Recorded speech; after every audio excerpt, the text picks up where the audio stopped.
I'm just going to start off every video by taking a drink of coffee. So in this one, we're going to run through ForestGapR and work with that. And then if we do another one, we can do one on taking kind of LiDAR metrics. But first thing we want to do in order to work with ForestGapR is a really cool package because what it does is it allows you to analyze, kind of using an algorithm to find the different gaps within a forest canopy. It's really important for a lot of different reasons, right? Forest gaps are basically just the openings that you see. Like if you were to look up, it's where the sky comes through. And so if you think about it functionally in the forest, it can be really important because it's allowing sunlight to come in. It's allowing, when rain comes, like rain hits the floor hard, it doesn't hit the trees first. There's a whole lot of reasons you would want to consider that from, whether you're growing forest or trying to understand ecosystem services or even trying to understand habitat. But LiDAR is a really powerful tool that we can do, kind of work with that. So let's see, first let's scroll this down and get some space here. Okay, so first what we want to do is we want to make what is called the canopy height model. LiDAR package is really cool with this. It allows you to do this using a function called the grid canopy. And so let's look at what this is. It's very similar to that normalized height one that you saw earlier. It's taking our data, we want the clipped LAS file, we want it at 1 meter, and we're going to use an algorithm called the DSM-10. Let's look and see what that, or some more information on those algorithms in this package. So,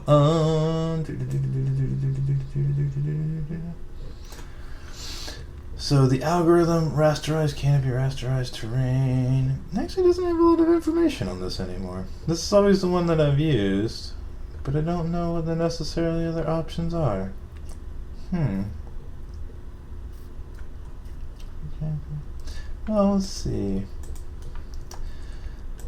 Let's see if it runs first. We'll show what it does, and we can talk more about different algorithms and you can work on this other. But what this is doing is, for every meter, it's effectively finding the highest point.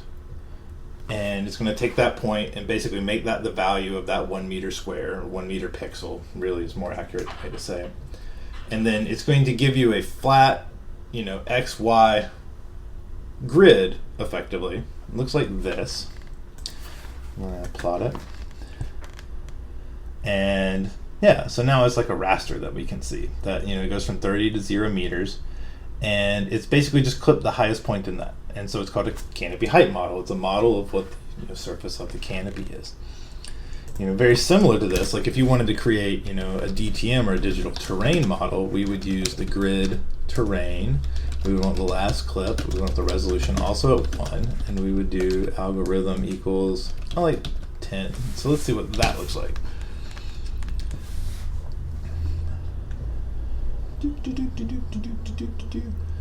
So it may take a hot minute. Oh, we got some errors on this one. There were 2 degenerated ground points. There were 17 degenerated ground points. Interpolation of 32,364 pebbles because they were too far from ground points. Let's see what this looks like. This might be kind of wild. Okay, so we're going to plot this one. Copy and paste this. We're going to use a different Veritas one.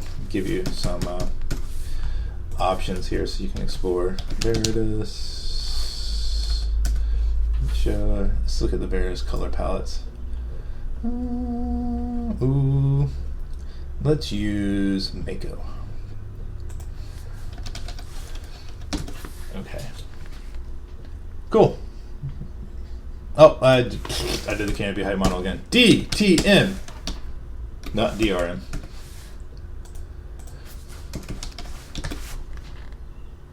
Whoa, that's wild. So the triangular irregular network's not a good one for this one. Also, 1 meter is kind of wild to do a DTM. Most DTMs are not necessarily done on that amount.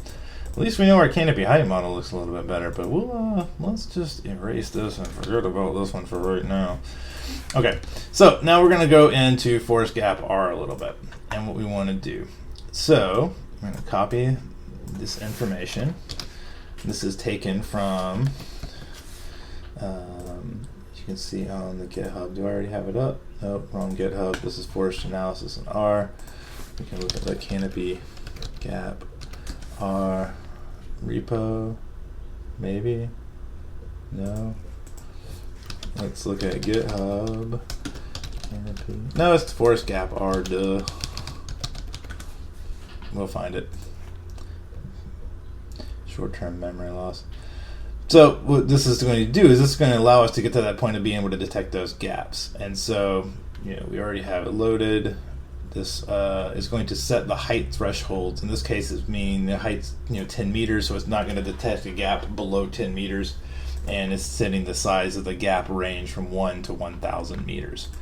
So we've set this one at 5 meters because I think the example data set for this, if I'm wrong, is in the Amazon, and one runs a little bit lighter. But we'll do 5, and we're going to do the size of this, and that works pretty well. And then what we're going to do is we're going to copy this code. If I don't copy it out. And then we're going to run the ForestGapR, and we're going to run the function called getForestGaps. And so our canopy height model layer is called canopy height model. It's this one we made, CHM. Our threshold is the threshold value of 5, and the size is a vector from 1 to 1,000. And we're going to call the function that it creates, or call the thing that it creates, GapsBlandy. Okay. Now, this is cool because what this is plot, back and forth right this. Is it's going to plot our canopy height model. Remember that? That looks like that. But now if we run them both together, we get our gaps on top of the model, which I think is really cool. One fun thing you can do in R that I like to do a lot is use this old Unix command X11, and when you run all that together, it pops out a separate window. And then you can really kind of look at it. So that didn't work though. But yeah, you want to keep it the same height. But yeah, it's really cool package. We can kind of pull out the gaps that we get from our data. And additionally into that, if you want to actually run some statistics and do some science on this, I'm just clicking on all the wrong stuff today. No, cancel. Don't save. I don't even know what you're doing. Oh wait, no. Did I close my file? What the hell, guys?